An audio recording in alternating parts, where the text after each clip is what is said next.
지난 한 주간 저희가 새벽부터 함께했던 이 자리 생각을 잠시 하게 됩니다.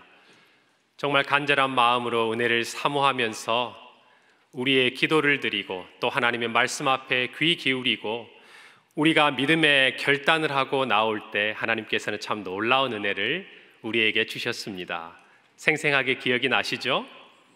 그런데 그 얼마 지나지 않은 시간이지만 오늘 이 밤에 우리는 또다시 하나님의 은혜가 필요하다고 이 자리에 나와 있습니다. 그걸 뭐라고 표현해 볼까요? 은혜의 욕심꾸러기라고 얘기를 해볼까요? 아니죠. 아마 저와 여러분에게는 이 표현이 더 익숙할 것 같아요. 우리는 하나님의 은혜가 없이는 하루도 살 수 없는 은혜의 하루살이입니다. 아멘입니다.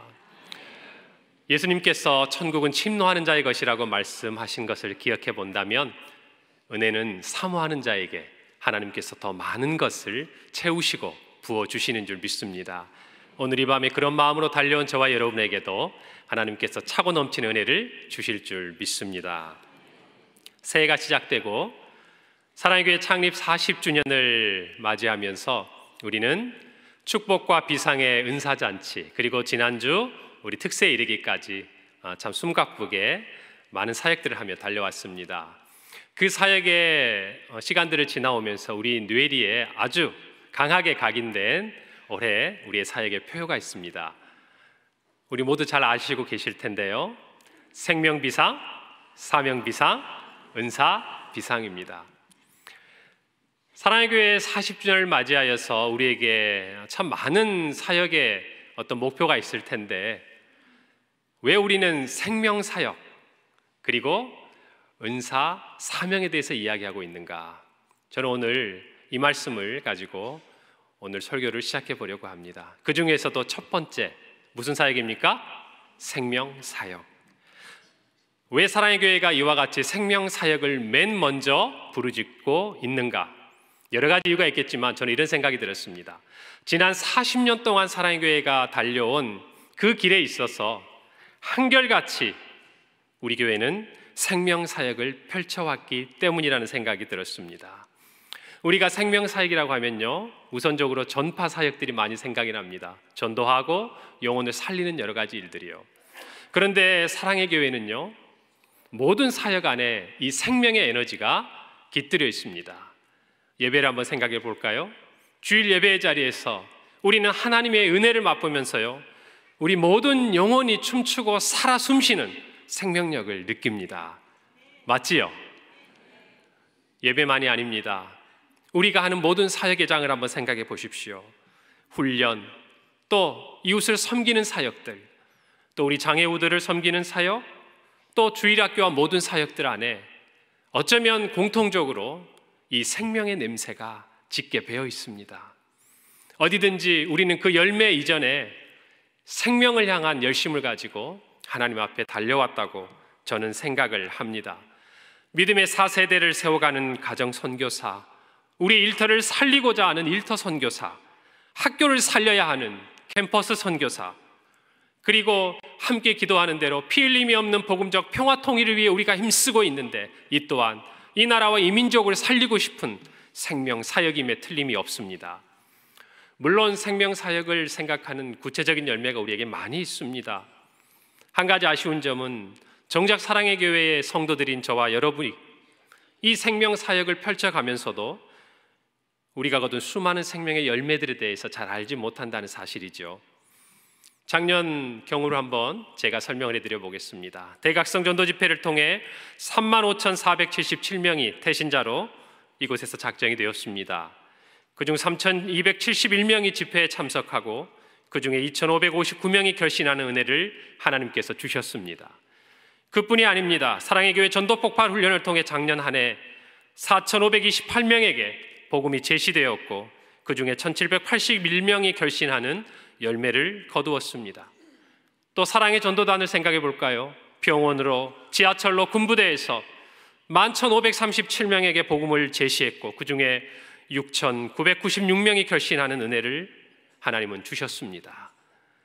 이 밖에도 주일학교에서, 대학부, 청년부, 기도원에서, 또 외국어 예배와 우리가 속해 있는 모든 공동체 사역 안에서 우리는 수많은 영혼이 복음을 듣고 우리 앞에 나오는 일들, 주님 앞에 나오는 그 역사를 보았습니다. 사랑의 교회는 이 30년 이상 참으로 오랜 시간 한결같이 이와 같은 복음의 사역을 섬겨왔습니다. 우리는 이와 같은 열매를 소중히 여겨야 합니다. 왜냐하면 여러분 한번 생각을 해보십시오. 그냥 의미 없는 숫자가 아니라 이 한 영혼 한 영혼이 천하보다 귀하다면 그 수가 10년이 지나고 20년이 지나고 30년 이상 40년 가까운 세월을 축적되어 왔다면 하나님은 사랑의 교회를 사랑하시고 참으로 놀라운 일들을 우리에게 허락해 주신 것입니다. 사랑의 교회는 왜 이와 같이 생명을 살리는 영혼 구원 사역에 힘을 다하고 있는가? 그 이유는 바로 우리가 따르고자 하는 예수님의 사역이 바로 생명 사역이기 때문입니다. 오늘 저와 여러분이 읽은 요한복음 말씀이 그것을 분명하게 이야기해 주고 있습니다. 오늘 본문의 말씀은 예수님의 예루살렘 입성 이후의 말씀을 기록하고 있습니다. 예수님께서 어린 나귀를 타셨습니다. 예루살렘 모든 주민들이 나와 종려나무 가지를 흔들면서 호산나, 호산나 외치며 주님을 환영했습니다.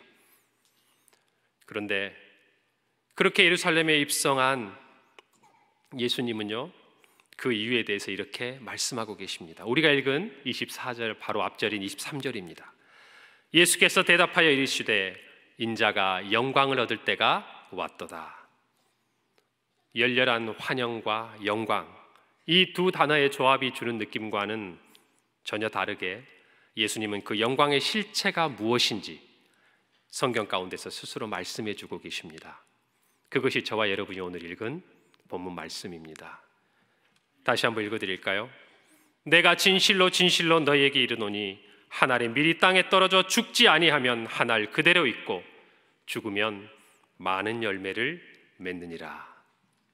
한 알의 미랄, 죽어야 하는 한 알의 그 미랄은 바로 예수님 자신을 말씀하시는 것입니다. 왜 예수님은 죽으셔야 했습니까? 오늘 성경은 이렇게 말씀합니다.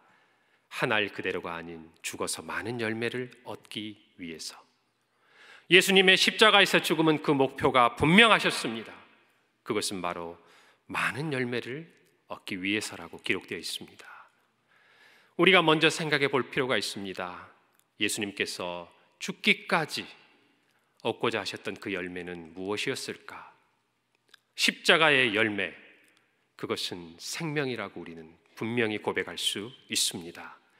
우리의 죄와 허물로 죽었던 우리를 살리신 생명의 열매요, 사망에서 생명으로, 죄와 사망의 법에서 생명의 성령의 법으로 인도하신 예수 그리스도는 그렇게 죽으셔서 우리를 살리시고 많은 열매를 맺으신 것이지요.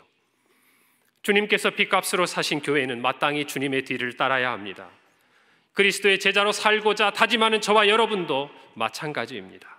교회가, 그리고 예수님의 제자인 저와 여러분이 예수님을 따라 세상 가운데서 죽음을 각오하면서까지라도 이루어야 하는 열매는 바로 생명의 열매라고 믿습니다. 또 다른 말로 영혼 구원. 지난 특세 강사셨던 호성기 목사님은 교회의 존재 이유는 영혼을 살리는 데 있다고 말씀하셨어요. 바로 선교이고 복음 전도입니다. 사랑의 교회가 가지고 있는 교회론에 있어서의 독특한 차별성은 교회의 사도성에 있습니다. 우리는 하나님이 부르신 하나님의 백성입니다. 그러나 동시에 하나님께 세상으로 보냄을 받은 그리스도의 제자입니다.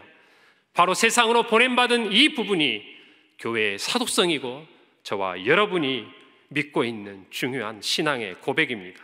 그리고 우리 사랑의 교회가 가지고 있는 중요한 가치라고 할 수 있습니다. 우리는 이것이 완벽히 성경적이고 주님의 명령이라고 확신합니다. 세상으로 나아가야 하는 우리는 무엇을 가지고 보냄을 받았습니까? 그것은 다름 아닌 생명의 복음입니다.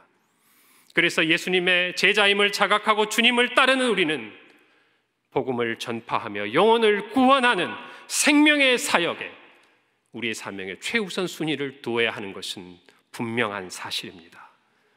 예수님은 생명을 살리기 위해 죽으셨습니다. 예수님은 저와 여러분을 살리기 위해 죽으신 것입니다. 예수님의 죽음이 고귀한 것은 무한하신 참 하나님이신 그분이 완전한 인간이 되셔서 의인으로 우리를 위해 죽으셨다라는 것입니다. 그가 죽으신 목적은 분명했습니다. 바로 우리를 살리시기 위했다라는 것이죠. 예수님은 십자가에서 죽으실 때 이렇게 말씀하셨습니다. 다 이루었다. 다 이루었다. 무엇을 다 이루었다는 것일까요? 바울은 이 십자가 상에서 예수님의 죽음을 이렇게 표현합니다. 로마서 5장 18절입니다. 그런즉 한 범죄로 많은 사람이 정죄에 이른 것 같이 한 의로운 행위로 말미암아 많은 사람이 의롭다 하심을 받아 생명에 이르렀느니라. 생명에 이르렀느니라. 그것은 생명이었습니다. 그렇다면 많은 생명을 얻기 위해 우리 또한 예수님의 뒤를 따라야 할 텐데 그게 그렇게 쉬울까요? 우리의 의지로 우리 자신을 죽인다는 것은 분명히 한계가 있습니다. 예수님은 새벽마다 습관을 쫓아 기도하셨어요. 그리고 늘 하나님과 매 순간 교제하셨습니다. 그런 예수님도 십자가 앞에 서서 겟세마네 동산에서 하나님 앞에 기도하셨던 모습을 우리는 기억합니다. 이 잔을 나에게 옮겨주실 수 있냐고. 주님은 그렇게 기도하셨어요. 그런 주님을 볼 때 감히 어찌 우리가 우리 힘으로, 우리의 의지로, 우리의 능력으로 이 일을 감당할 수 있다고 이야기할 수 있겠습니까? 우리에게는 분명히 도움이 필요합니다. 우리의 약함을 잘 아시는 주님은 그래서 우리에게 그 길을 가르쳐 주셨어요. 저는 오늘 주님이 가르쳐 주신 그 세 가지를 여러분과 함께 나누기를 원합니다. 그리고 이 세 가지를 통해 저와 여러분이 주님의 뒤를 따라 생명의 열매를 많이 거두는 그리스도의 제자의 삶을 살아가기를 원합니다. 우리도 주님의 뒤를 따라 많은 생명의 열매를 얻으려면 먼저 우리는 말씀 안에 거해야 합니다. 어디에 거해야 된다고요? 말씀 안에 거해야 된다고요. 다르게 표현해 본다면 우리 안에 말씀의 각성이 새롭게 일어나야 됩니다. 오직 하나님의 말씀만이 생명을 살릴 수 있습니다. 그러므로 생명을 살리기를 원한다면 저와 여러분이 먼저 말씀 안에 거해야 합니다. 허물과 죄로 죽은 영혼이 살아나기 위해서 십자가에서 그들을 위해 피 흘려 죽으신 예수 그리스도의 이름을 우리는 믿어야 합니다. 그것이 살 수 있는 유일한 길입니다. 다른 길은 없습니다. 예수님은 말씀하셨어요. 내가 곧 길이요 진리요 생명이다. 베드로는 예수 그리스도의 이름 외에는 천하의 구원을 얻을 만한 다른 이름이 없다고 분명하게 성경 가운데서 외치고 있습니다. 이 이름을 얻기 위해서, 믿기 위해서 반드시 전제되어야 하는 것이 있습니다. 성경은 우리에게 가르쳐 줍니다. 로마서 10장 17절입니다. 그러므로 믿음은 들음에서 나며 들음은 그리스도의 말씀으로 말미암느니라.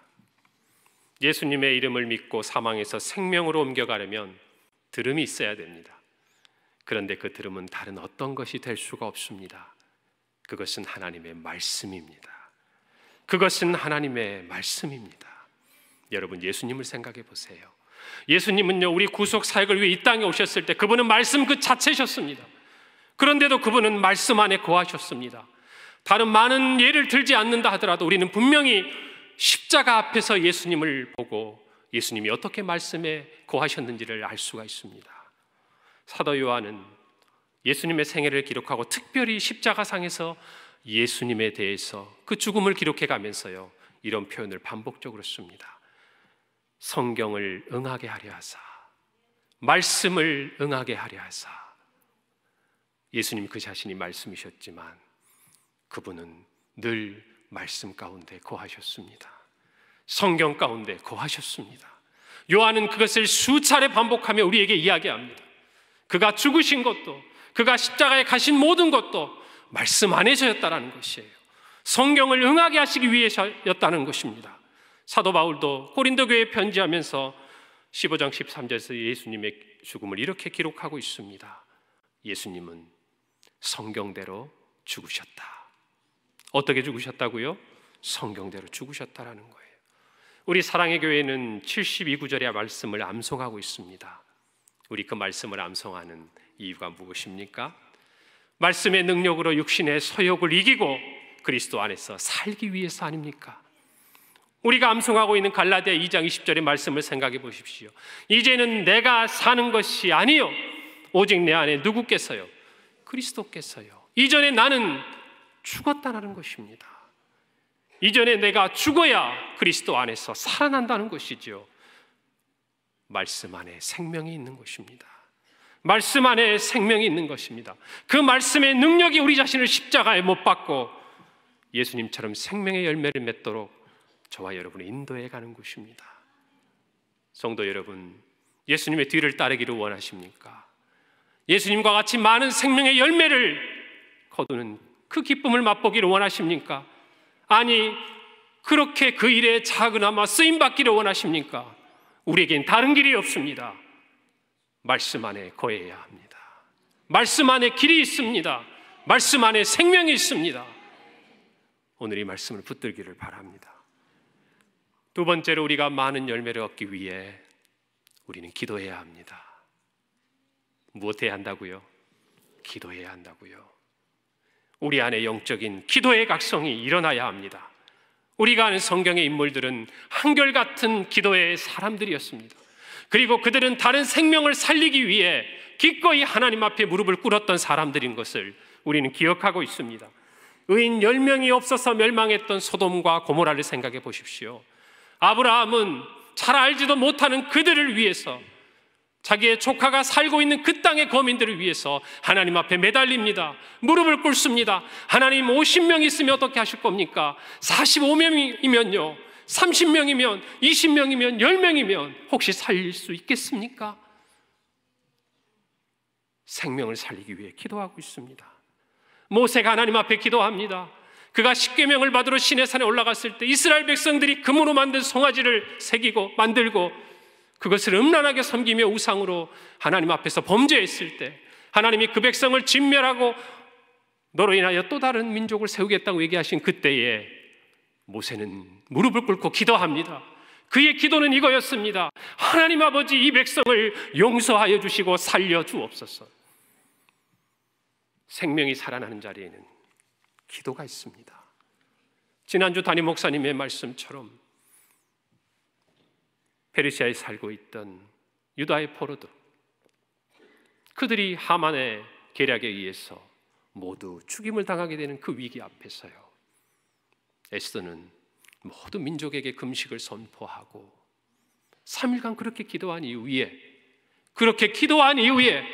금식하며 기도한 이후에 왕에게 나아가 민족의 생명을 살린 것입니다. 예수님의 겟세마네 기도도 마찬가지죠. 생명을 살리기를 원합니까? 그렇다면 기도의 무릎을 꿇어야 합니다. 내가 죽어서라도 누군가를 살리기 원하고 내 자아를 죽이고 내 곁에 있는 사랑하는 그 누군가가 사망에서 생명으로 옮겨가는 역사를 간절히 기대한다면 우리는 기도해야 합니다. 돌아오는 종료주일에 저와 여러분은 태신자를 작정할 것입니다. 우리는 생각해야 합니다. 십자가 앞에 부끄럽지 않도록, 내가 작정한 태신자에게 미안하지 않도록, 태신자를 한결같은 마음으로 품지 못하는 내 자신에게 실망하지 않도록 우리는 기도해야 합니다. 태신자를 작정할 때부터 기도로 품고 열매를 맺을 때까지 지속적으로 기도해야 합니다. 살아날 때까지, 그들의 영혼이 구원을 얻을 때까지 이 기도는 멈추어서는 안 되는 것입니다. 우리가 태신자를 작정했다면 그들의 이름이 하나님 앞에서 기억된 바 될 때까지 우리는 그들의 이름을 불러가며 기도하여 그들을 살려야 합니다. 세 번째로, 많은 열매를 맺기 위해 우리는 복음을 전해야 합니다. 무엇을 해야 된다고요? 복음을 전해야 한다고요. 복음을 전하기 전에 먼저 우리가 복음으로 무장해야 합니다. 우리가 태신자를 품고 기도했는데 정작 복음을 전하는 그 일을 저는 남에게 맡겨서는 안 된다고 생각합니다. 한 영혼을 향한 무한 책임, 이것은 주님이 기뻐하시는 일입니다. 복음으로 무장하려면요, 저와 여러분의 마음가짐이 새로워져야 됩니다. 이때 꼭 필요한 한 가지의 마음가짐이 있는데요, 그것은 바로 빚진 자의 마음입니다. 무슨 마음이라고요? 빚진 자의 마음이라는 것이에요. 사도 바울은 이야기합니다. 헬라인이나 야만이나 지혜 있는 자나 어리석은 자에게 다 내가 빚진 자라. 복음의 빚진 자가 복음을 부끄러워하지 않습니다. 복음의 빚진 자가 복음을 부끄러워하지 않습니다. 사도 바울은 로마교회에 편지하면서 내가 복음을 부끄러워하지 아니하노니, 복음을 부끄러워하지 않아야 우리는 복음을 전할 수 있습니다. 그런 마음으로 복음을 전하는 자에게 하나님은 구원을 주시는 능력을 나타내 보이시는 분입니다. 우리는 이 사실을 믿어야 합니다. 그리고 체험해야 합니다. 십자가의 도가 미련하게 느껴지고 부끄러우면 우리의 삶에 하나님의 능력은 결코 나타나지 않는 것입니다. 심지어 바울은 이렇게까지 이야기합니다. 내가 복음을 전할지라도 자랑할 것이 없음은 내가 부득불 할 일이라. 만일 복음을 전하지 아니하면 내게 화가 있으리로다. 우리는 이 고백을 믿음으로 받아야 합니다. 조금 전에 에스더의 그 귀한 고백을 우리는 기억하죠. 그런데 그 전에 에스더를 찾아온 사람 모르드게가 있었습니다.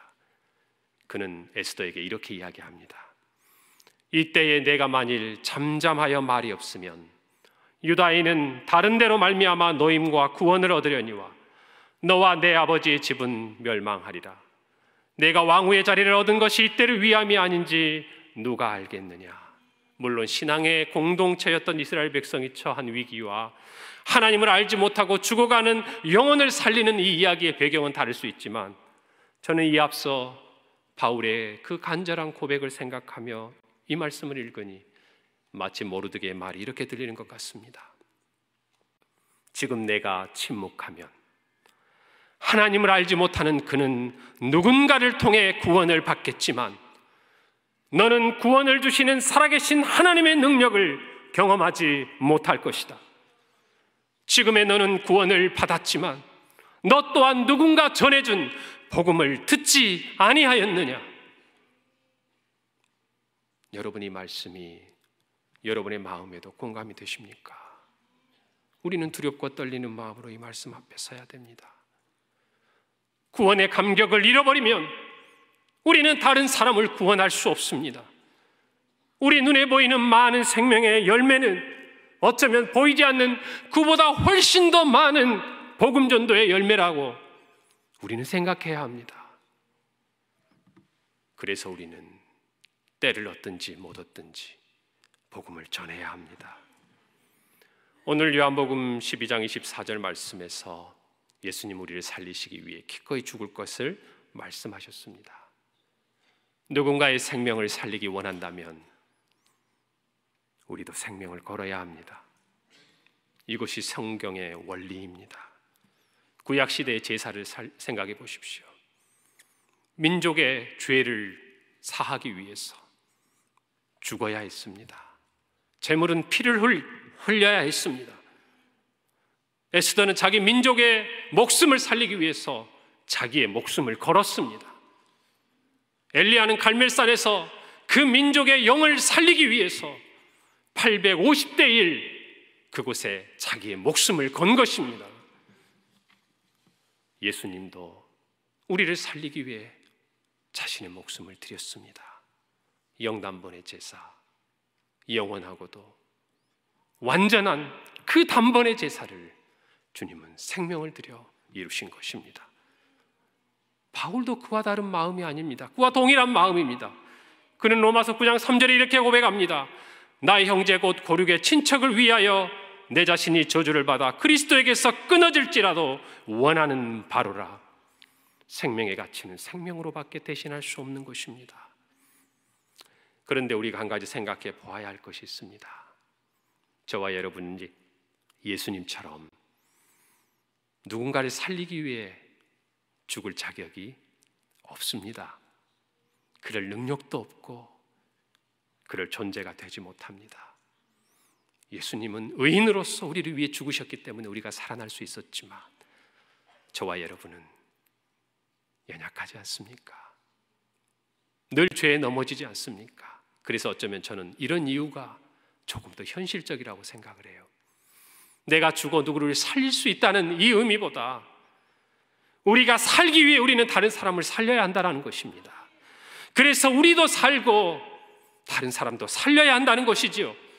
복음을 전하지 않으면 우리가 하나님의 자녀요 그리스도의 제자로 살 수가 없다는 사실을 우리가 인정할 때에 저와 여러분은 복음을 전하는 일에 앞서게 될 것입니다. 열매는 주님이 거두시는 것입니다. 나머지는 주님이 하시는 것입니다. 한 달란트 받은 사람처럼 그것을 땅에 묻어두고 주님 앞에서 책망받는 죽지 않은 한 알의 밀알이 되어서는 안 되지 않겠습니까? 주님을 믿지 않던 영혼들이 예수 그리스도를 구주로 고백하는 영혼 구원의 열매가 없이 창립 40주년을 맞이한 사랑의 교회의 생명 비상은 꿈꿀 수 없습니다. 기대할 수 없습니다. 그와 같은 열매를 우리가 기대한다면요, 저와 여러분은 먼저 우리가 죽어야 합니다. 우리가 먼저 영적인 각성을 일으켜야 한다는 것입니다. 태신자 작정 이후 사랑의 교회 전도집회 사역, 이 대각성 전도집회 사역을 통해 저와 여러분은 먼저 말씀의 각성과 기도의 각성과 마지막으로 복음전도 각성을 일으켜야 한다는 것입니다. 말씀 안에서 기도 가운데 전도 가운데 우리 자신을 죽이고 많은 열매를 맺으며 주님을 따를 수 있다고 저는 믿습니다. 72구절의 말씀을 암송하면서 복음으로 무장하는 저와 여러분 그리고 사랑의 교회가 되기를 원합니다. 이미 암송하고 있는 말씀으로 무장된 누군가에게 복음을 전할 수 있도록 앞으로 사랑의 교회 그리고 대각성 전도집회는 여러분을 섬길 것입니다. 많은 생명의 열매를 얻기까지 한결같은 기도의 무릎을 꿇어야 합니다. 부활절에 품은 생명 대각성에 추수합시다.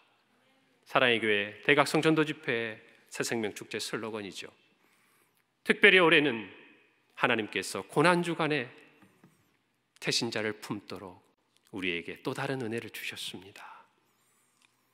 태신자를 품고 다가오는 고난주간을 지나가며 저와 여러분은 어쩌면 십자가의 길을 걸어가고 계신 예수님의 심정을, 우리를 살리기 위해 죽음의 길을 한 걸음 한 걸음 걸어가시는 예수님의 그 마음을 우리의 태신자를 통해 느낄 수 있으리라고 생각을 합니다. 생명을 품는 일은 계속되어야 합니다.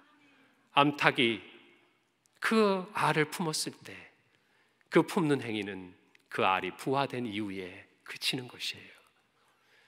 성도 여러분, 우리가 태신자를 작정했다면요, 우리는 그들을 끝까지 품어야 합니다. 그들이 구원을 얻을 때까지 품어야 합니다. 태신자 작정은 생명을 품는 시작입니다. 우리가 품은 그 생명은 반드시 깨어나야 합니다. 작정 이후에 모든 것은 주님께 다 맡겨버리고 기다리기만 한다면 저와 여러분은 어쩌면 봄에 씨앗을 뿌리고 아무것도 하지 않으면서 가을에 풍작을 기대하는 어리석은 농부와 같다고 이야기할 수 있지 않겠습니까? 새 생명을 품어야 합니다. 우리 모두의 기도로 품어야 합니다. 이를 위하여 사랑의 교회와 대각성 전도집회 사역은 함께 기도하자고, 함께 품자고 여러분에게 요청할 것입니다. 그 태신자들의 이름을 함께 부르자고 요청할 것입니다. 또 필요하다면 그들을 위해, 그들의 구원을 위해 함께 모여 기도하자고 여러분에게 부탁할 것입니다.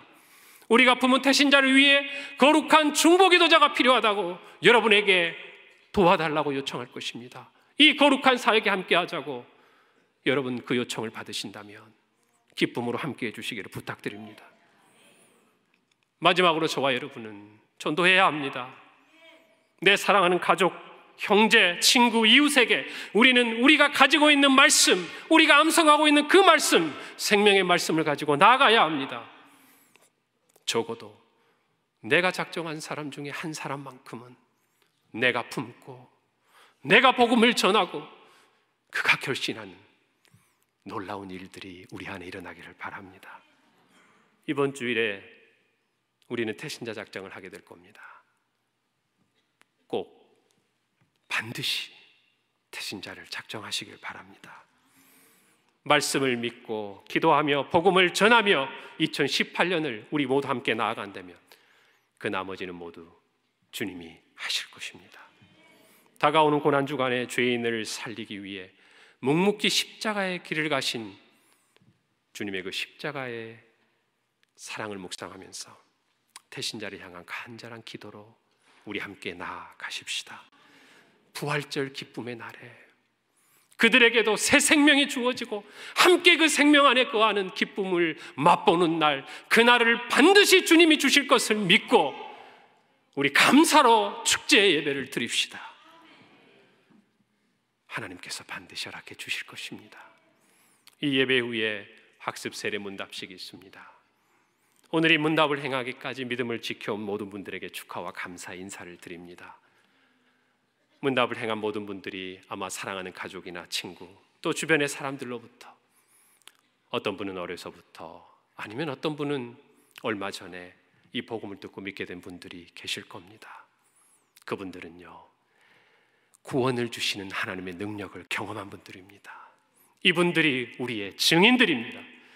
어쩌면 아니요, 반드시 우리가 전한 복음을 듣고 내 마음에 품은 태신자가 예수를 구주로 영접한다는 이 기대와 꿈을 우리 간직하시는 한 해가 되기를 바랍니다.